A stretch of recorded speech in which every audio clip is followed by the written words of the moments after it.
Friends, thank you for being here today. What if I told you that your home, the single largest asset most people will ever own, has been transformed into a prison? Not a prison of walls and bars, but a prison of paper. You sit inside a structure that Zillow tells you is worth $1.2 million. You need $50,000 to pay off the credit card debt that's been compounding at 22%. You walk into the bank, confident because the equity is there. The math is simple, but the bank says no. Not because the money doesn't exist, not because you've missed payments, but because you no longer qualify to borrow your own money. The asset beneath your feet has been frozen solid. This is the liquidity trap that has turned Canadian homes into monuments of paper wealth. Beautiful to look at, impossible to spend. And it's not happening in some distant future. It's happening right now, in real time, to millions of homeowners who believed the promise that their house was their piggy bank.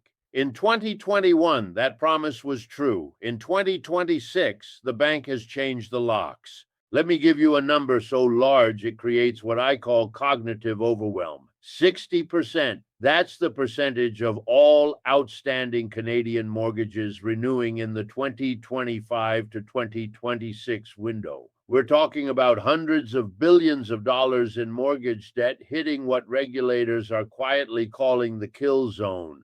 And here's the mathematical reality. A new hard cap has been imposed, 4.5 times your gross income. That's the ceiling. If your mortgage exceeds that ratio, you are effectively blacklisted from refinancing at every major bank in the country. You can keep making payments on the house you're trapped in, but you cannot touch the equity. You cannot pull money out. You cannot use that wealth to save yourself from the very debt that's drowning you. This is not a possibility. This is not a worst-case scenario that prudent people can avoid through careful planning. This is a structural fault line, a mathematical endgame that was baked into the system the moment interest rates began their historic climb. And the window to escape this trap is not closing. It has already closed for most people. What I'm about to show you is not speculation. It's forensic evidence of a liquidity prison that regulators built deliberately because they are terrified of something far worse. Now, to understand how we arrived at this moment, we cannot start with today's news. We must go back to the origin of the system itself, to the precise moment when your home stopped being shelter and became a financial instrument. Because what's happening now is not an accident. It's the final act of a tragedy that's been unfolding for 5 years. The year is 2021. The world is emerging from lockdowns. The Bank of Canada has dropped rates to historic lows, 0.25% overnight. Money is cheaper than it has ever been in Canadian history. And homeowners discover something extraordinary. Their houses have become ATMs. The mechanism is called a HELOC, a home equity line of credit. The rate is 3.86%. You bought your home for $800,000. It appraises for $1 million.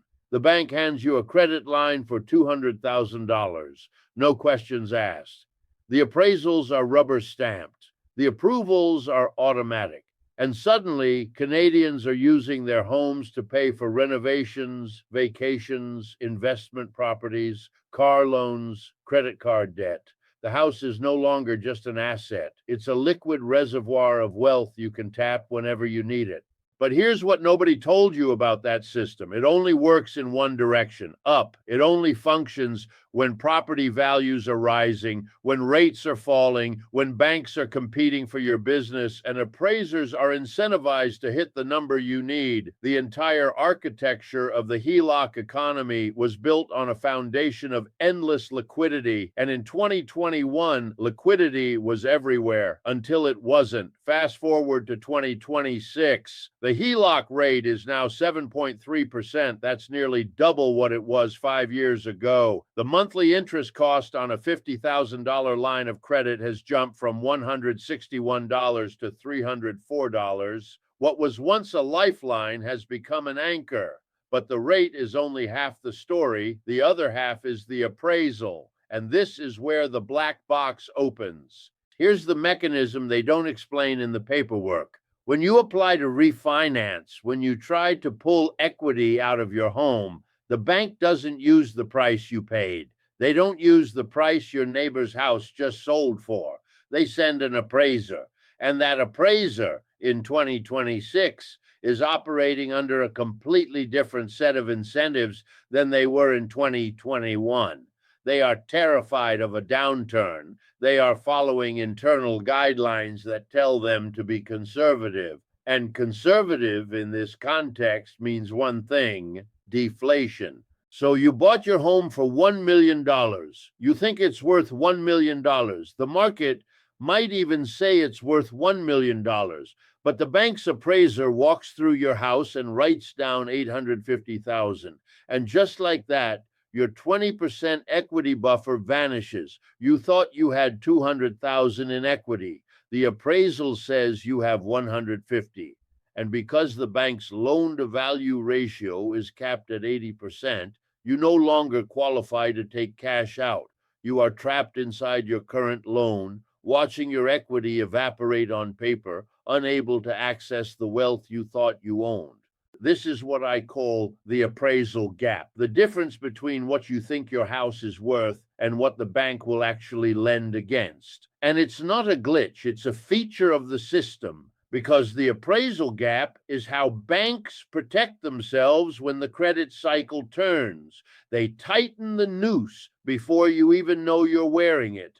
And in 2026, that noose is cutting off circulation to millions of Canadian homeowners who are realizing for the first time that the equity they counted on is an illusion. But there's something even more insidious happening beneath the surface, something regulators implemented quietly without fanfare in the first quarter of 2025. It's called the loan to income cap. And it's the regulatory ring fence that has transformed this liquidity squeeze into a full-blown crisis. Let me explain how this works, because this is the big secret of the entire system. In the old world, the world of 2021, banks would lend based primarily on two things: your down payment and your ability to service the monthly payment. If you could prove you earned enough to cover the mortgage, property tax, and heating costs, you were approved. The size of the loan relative to your total income was a consideration, but it wasn't a hard stop. Banks had flexibility.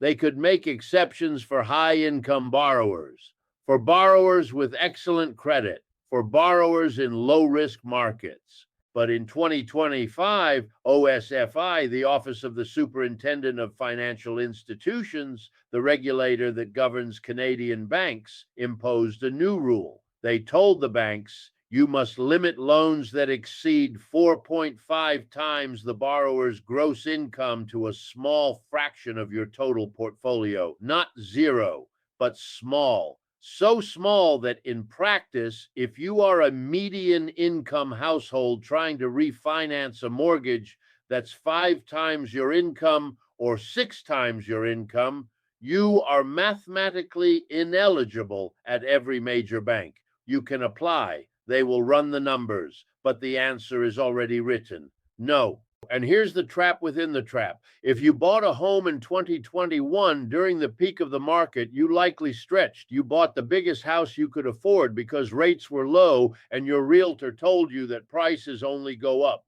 You qualified at 2%, but you borrowed 5 times your income, maybe 6 times, because the monthly payment was manageable. And now in 2026, you want to refinance. You want to pull out $50,000 to consolidate debt. But the bank runs the stress test.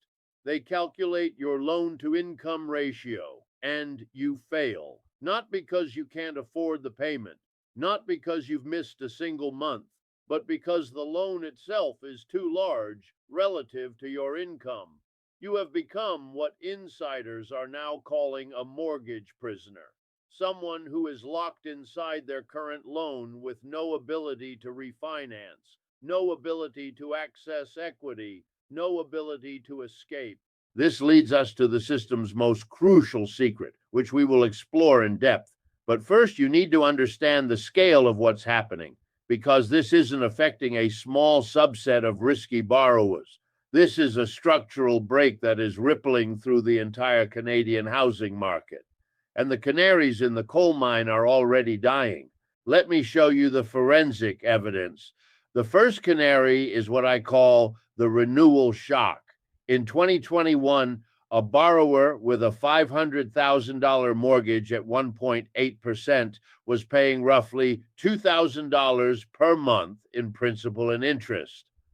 That same borrower, renewing in 2026 at 5.5%, is now paying $3,000 per month.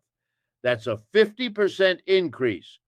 For a household earning $70,000 a year, that's the difference between manageable and catastrophic. And so they turn to the HELOC.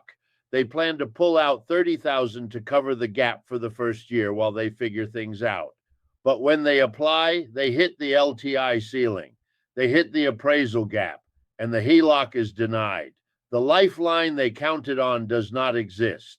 The second canary is the HELOC freeze itself. In 2021, Canadians held roughly $300 billion in outstanding HELOC balances. These were not traditional loans. They were revolving credit lines that could be tapped and repaid flexibly. They were the shock absorber of the Canadian economy.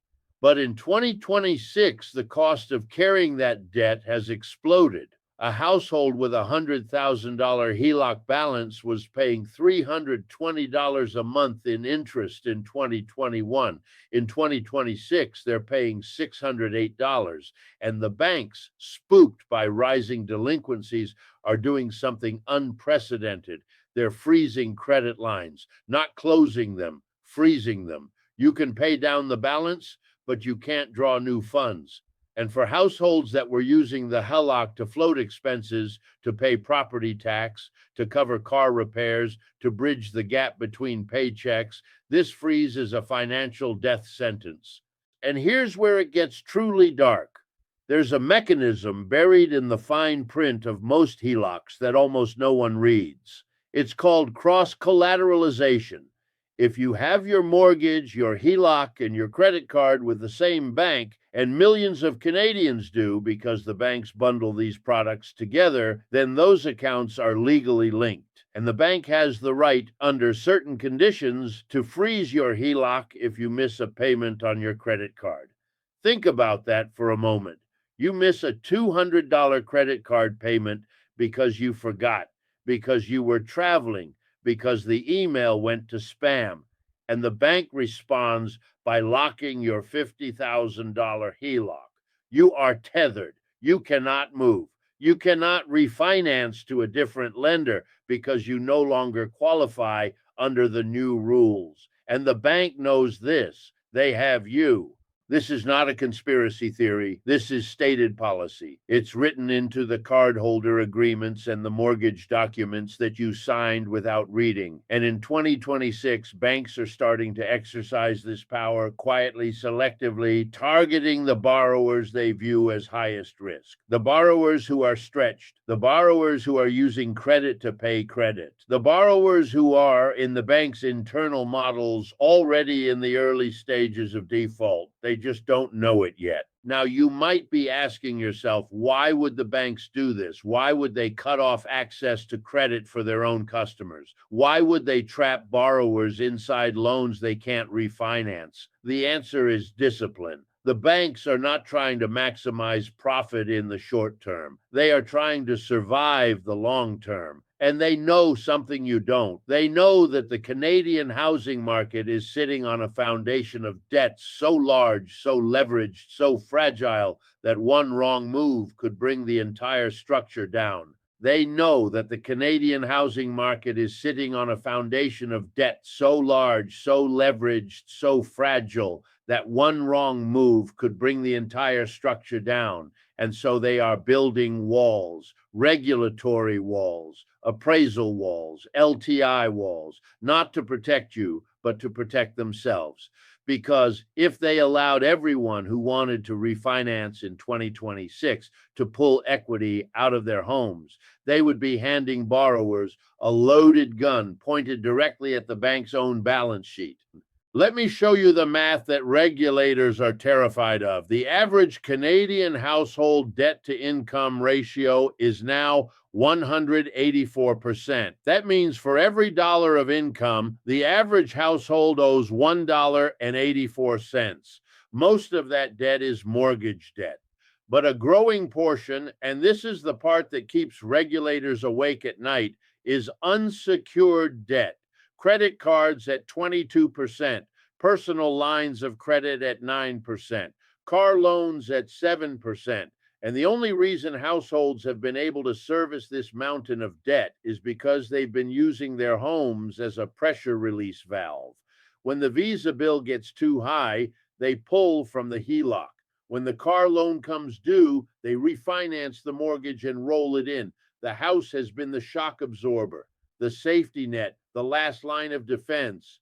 But now that safety net has been cut and regulators know what happens next, households that can no longer access home equity will start missing payments on unsecured debt. Credit card delinquencies will rise. Auto loan defaults will spike. And when those delinquencies hit the bank's balance sheets, the banks will tighten lending even further. It's a spiral, a vicious self-reinforcing spiral where restricted credit leads to more defaults, which leads to more restricted credit, which leads to more defaults. And the only way to stop the spiral is to cut it off at the source, to trap the risk inside the system before it metastasizes, to turn your home equity into a frozen asset that cannot be weaponized against the bank's solvency. This is what I call the liquidity prison. And it's not a bug in the system. It's the system working exactly as designed, because from the regulator's perspective, the alternative is far worse. The alternative is a cascade of household defaults that triggers a wave of forced sales, which crashes property values, which destroys bank capital, which freezes the credit markets, which brings down the entire financial system. They watched that movie in 2008. They know how it ends, and they are willing to sacrifice your liquidity to prevent that outcome. But here's the part they didn't tell you, the part that makes this trap truly inescapable. Even if interest rates fall, even if the Bank of Canada cuts rates back down to 3% or 2%, you still can't get out, because the stress test doesn't care what the actual rate is. The stress test only cares about your ability to qualify at the contract rate plus 2%. So if you're renewing your mortgage, you qualify at the renewal rate. But if you're trying to refinance, if you're trying to take cash out, you have to qualify at the rate plus 2. And with the LTI cap in place, most borrowers who stretched in 2021 simply cannot clear that bar. Let me give you a concrete example. You have a household income of $100,000.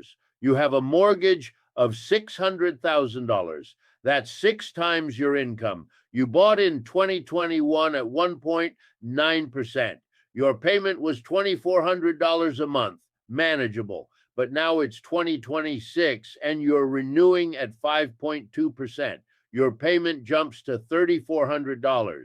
That's an extra $1,000 a month, $12,000 a year. You don't have it. So you try to refinance and pull out $50,000 to create a cash buffer. But the bank runs the numbers. $600,000 mortgage plus $50,000 cash out equals $650,000 total loan. Divided by 100,000 income equals 6.5 times LTI. You fail the test. And the kicker? Even if rates drop to 4%, you still fail, because 4% plus the 2% stress buffer equals 6%. And at 6% on 650,000, your payment is still higher than what you can afford under the bank's debt service ratio limits. You are trapped, not by the rate, not by the market, but by the regulatory architecture that was designed to contain risk.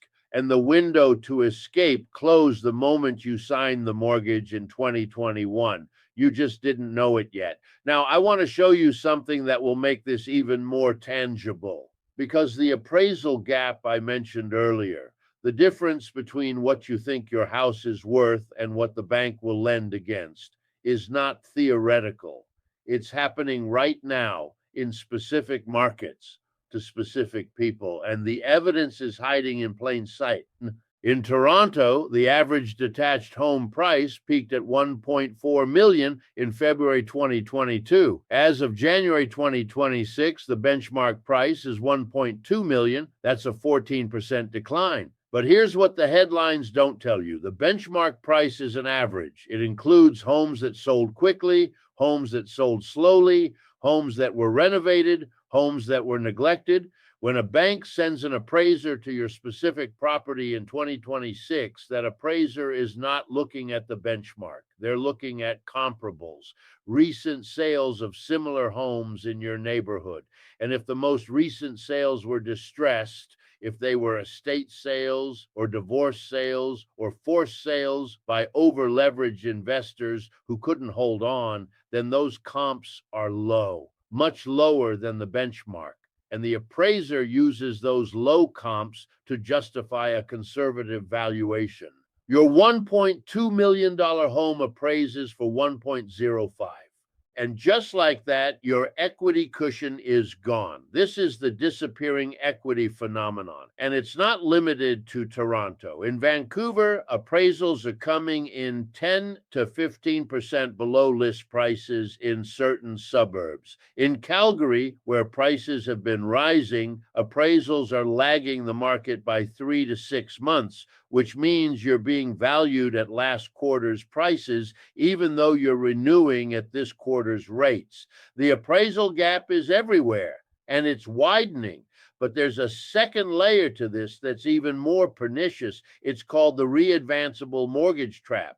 And if you don't know what a readvanceable mortgage is, you need to pay very close attention, because millions of Canadians have one and don't realize the danger they're in. A readvanceable mortgage is a bundled product. It combines a traditional mortgage with a HELOC.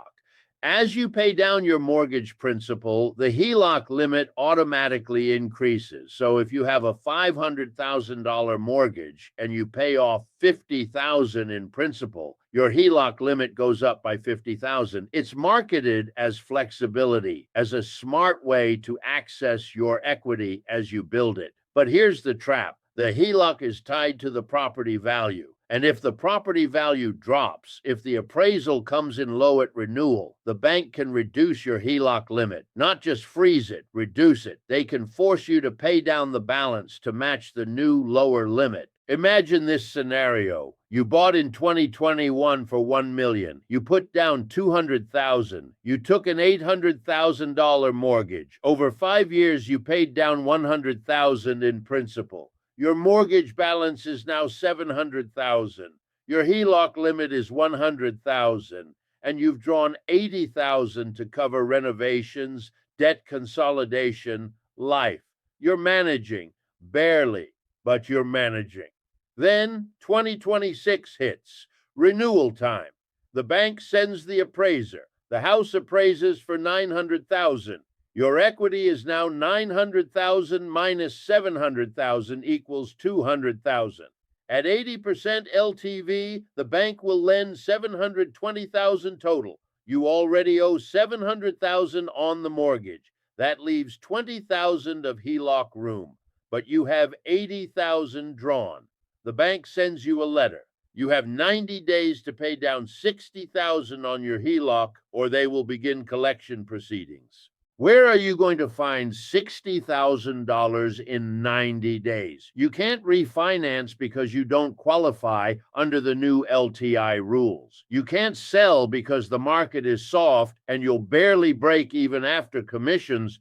You are trapped in a vice that's tightening. This is not a hypothetical. This is happening right now to borrowers across the country, and the banks are within their legal rights. It's in the contract. You agreed to it.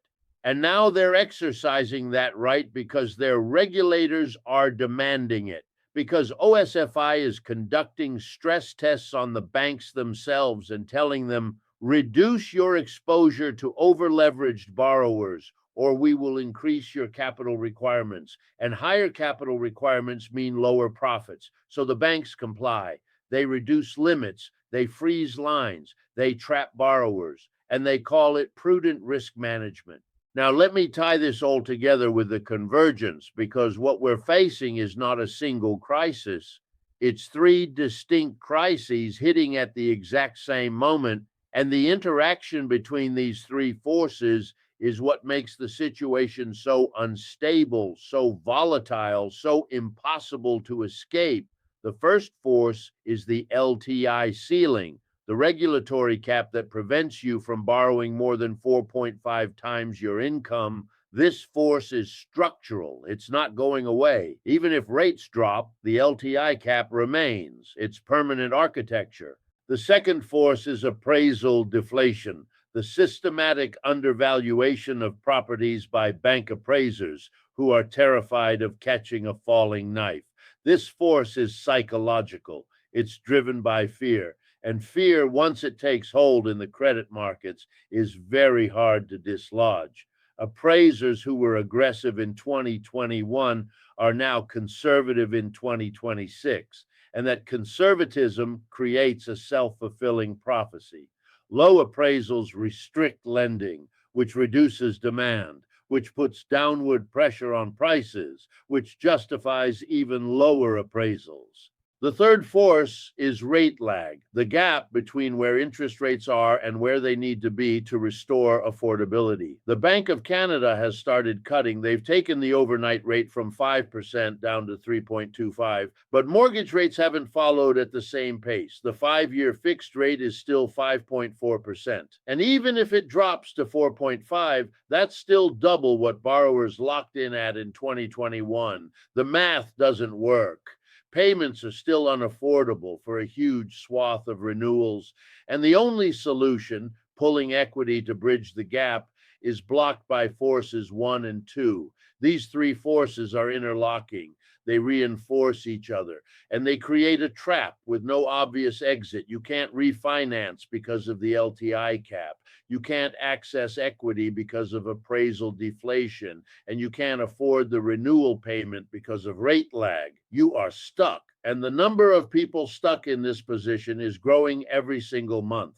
Let me show you one final piece of evidence that proves this is already underway. In the fourth quarter of 2025, Canadian banks reported a 27% year-over-year increase in mortgage arrears.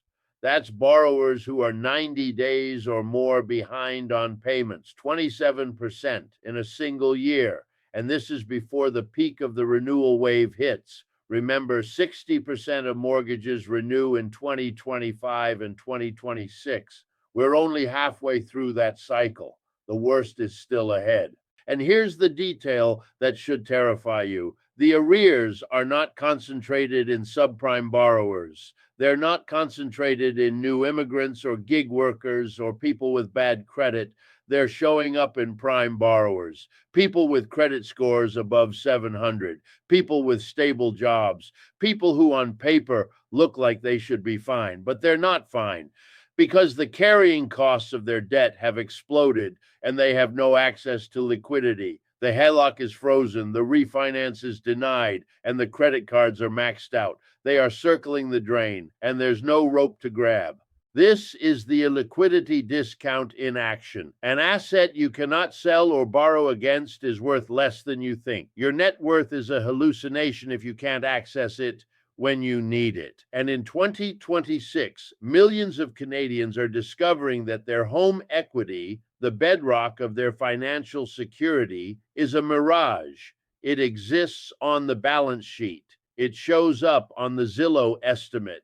But when you reach for it, your hand passes through empty air. Now, I need to talk about psychology, because the biggest threat you face right now is not the bank. It's not the regulator. It's not even the market. The biggest threat is your own mind, and specifically a cognitive bias that every human being is hardwired with. It's called normalcy bias, and it's the reason most people will not act until it's too late. Normalcy bias is the assumption that tomorrow will look like yesterday. It's the belief that the patterns of the past will continue into the future. It's what makes you think rates will come down, the market will recover, everything will go back to normal. And that belief, friends, is lethal because the system we're in now is not normal. The rules have changed, the architecture has changed, and the exits that existed in 2021 have been sealed shut. Let me give you an example of normalcy bias in action. In 2007, before the U.S. housing crash, millions of American homeowners were sitting on negative equity. Their homes were worth less than their mortgages, but they didn't sell, they didn't walk away, they kept making payments, kept believing the market would recover, kept thinking it was just a temporary dip, and then 2008 hit, and the crash accelerated, and by the time they realized the game was over, their equity was gone, their credit was destroyed, and their options had evaporated. The people who survived that crash were the ones who acted early, who sold in 2006 or early 2007 when there was still liquidity, who recognized the pattern and broke free before the trap closed. You are in that moment right now. Today, in 2026, the trap is closing, but it hasn't fully shut yet. There is still liquidity in the market. There are still buyers. Prices have softened, but they haven't collapsed. And that means you still have a choice. But the window is measured in months, not years. And every month you wait, the window gets smaller. And every month you wait, the window gets smaller. Because here's what normalcy bias prevents you from seeing. The system is not designed to save you. The system is designed to save itself. And when the choice comes down to protecting the banks or protecting the borrowers, regulators will choose the banks every single time. They have to, because a banking crisis is an existential threat to the entire economy. But individual household defaults, those are just statistics, acceptable losses, the cost of doing business. So let me break the normalcy bias for you right now with a concept that almost no one talks about. It's called the money illusion, and it's the psychological trap that keeps you locked in place even as your wealth evaporates around you. The money illusion is this: you become a millionaire on paper, but poorer at the grocery store. Your house is worth $1.2 million. Your net worth statement says you're wealthy, but you can't afford groceries. You can't afford gas. You can't afford the mortgage payment because the wealth is trapped in an illiquid asset that you cannot access, cannot sell, and cannot leverage. And while the number on the screen gets bigger, your purchasing power gets smaller. You are rich in nominal terms and broke in real terms. And the gap between those two realities is where your financial security vanishes. This is happening right now to millions of Canadians. They look at their home equity and think, I have $400,000. I'm fine. But they can't access that $400,000. The bank won't lend against it. The market won't pay for it if they sell. And in the meantime, they're paying 55% of their income to service the mortgage. They're cutting back on food. They're skipping vacations. They're pulling kids out of activities. They are house rich and life poor. And the saddest part is they don't even realize they're in a trap. They think it's temporary. They think rates will come down and everything will normalize. But rates are not the problem. Liquidity is the problem, and liquidity is vanishing in real time.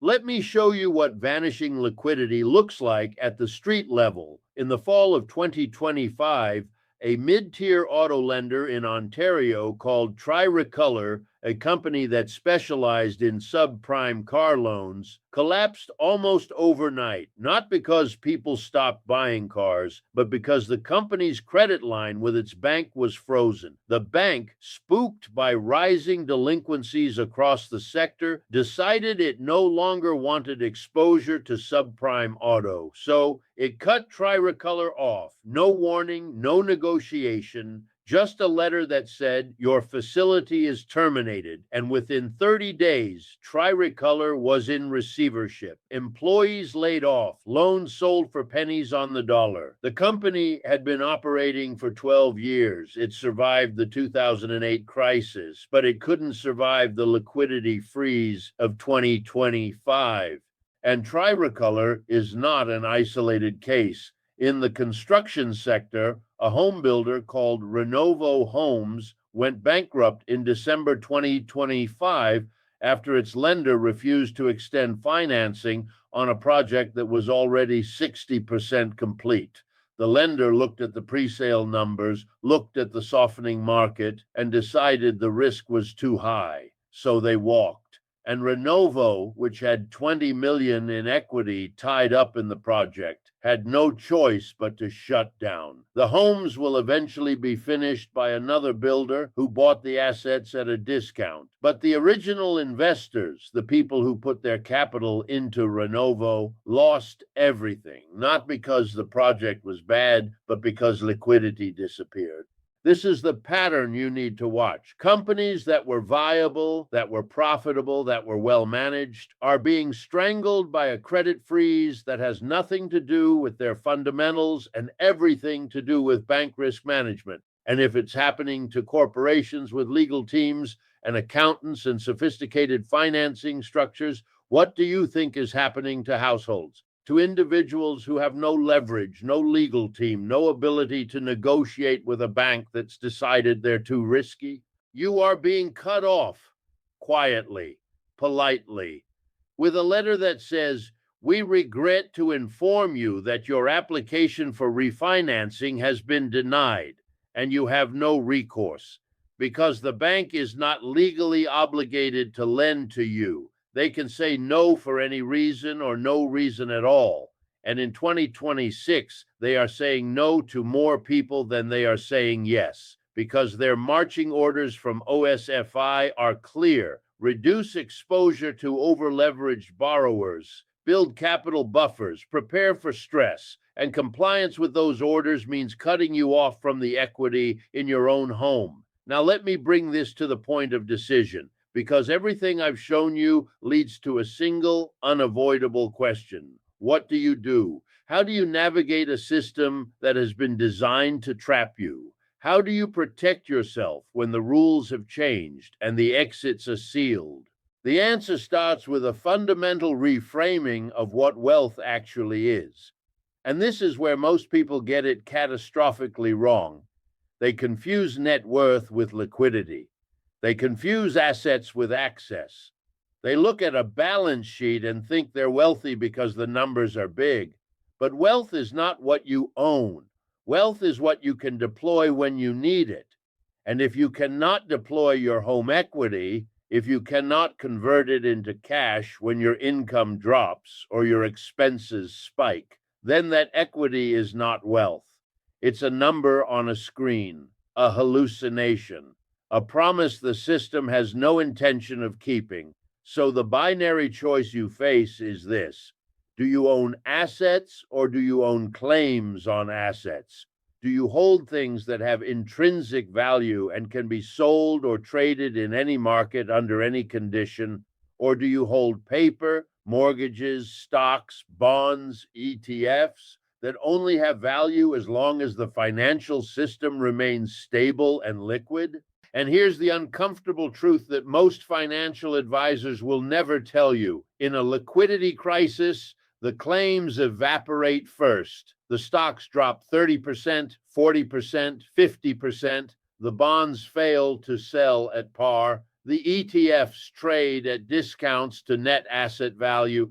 And the only things that hold value are the hard assets, the things that cannot be printed, cannot be diluted, cannot be frozen by a bank. Land, commodities, precious metals, gold, silver, the assets that have survived every currency collapse, every banking crisis, every sovereign default in human history. Now, I'm not telling you to sell your house tomorrow and put everything into gold bars. That would be reckless. What I'm telling you is that you need to build a sidecar of liquidity outside the banking system, a reserve of hard assets that cannot be touched by appraisers, cannot be frozen by credit departments, cannot be devalued by regulatory changes, because the equity in your home is trapped. But the gold in your safe is not. The silver in your drawer is not. Those assets are liquid. They are portable, and they are no one's liability. Think about it this way. If you have 400,000 in home equity that you cannot access, you are functionally broke. But if you have 50,000 in physical gold, you have options. You can sell an ounce to cover an emergency. You can borrow against it at a pawn shop if you need to. You can move it across borders if you have to. It is pure optionality. And in a world where your options are shrinking every day, optionality is the most valuable thing you can own. Here's the specific action step. If you are sitting in a home with trapped equity, if you are facing a renewal in the next 12 months, if you are worried about your ability to access liquidity, you need to do this. Go to the bank today and apply for a HELOC or a refinance while you still can. Not because you need the money today, but because you might need it tomorrow. And tomorrow, the door will be closed. If you can still qualify, if your LTI ratio is under the cap, if the appraisal comes in clean, then lock in that access now. Draw the maximum amount you can, even if you don't need it. Put it in a high interest savings account. Put it in gold. Put it somewhere outside the banking system, because once the line is frozen, you cannot unfreeze it. And once the refinance is denied, you cannot reapply. And if you cannot qualify, if the door is already closed, then you have a harder choice. You need to ask yourself, am I willing to be house poor for the next 5 years? Am I willing to pour 50%, 60% of my income into an asset I cannot access in the hope that someday the market will recover and I'll be able to sell or refinance? Or do I cut my losses now, downsize, extract what liquidity is left, and rebuild my financial position from a place of strength rather than weakness?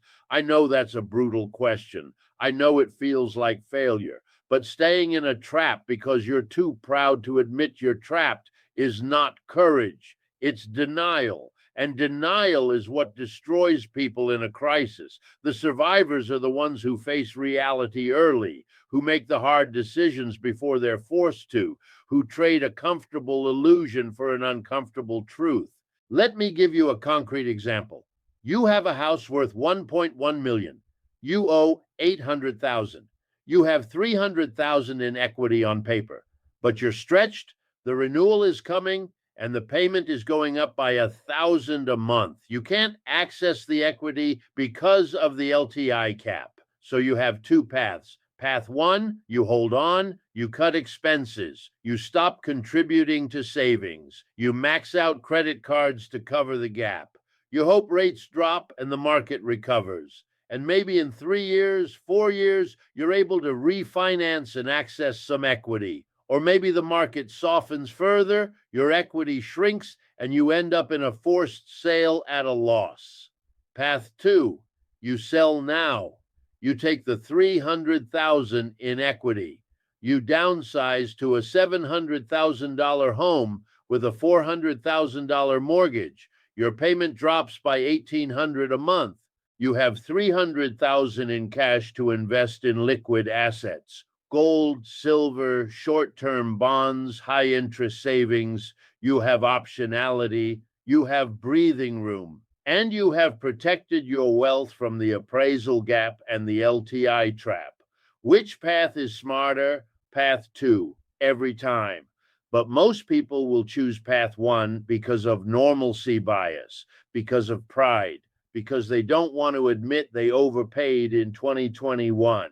And they will ride that house all the way down, watching their equity evaporate, their liquidity vanish, their options disappear, And by the time they realize they should have sold, it will be too late. The market will have turned, the buyers will be gone, and they'll be stuck in a forced sale at the worst possible moment. This is the illiquidity discount in its final form. An asset you cannot sell when you need to is worth less than its market price, because the market price assumes liquidity. It assumes there's a willing buyer with access to credit. But in a liquidity crisis, those assumptions break down. And the only price that matters is the price you can actually get today in cash.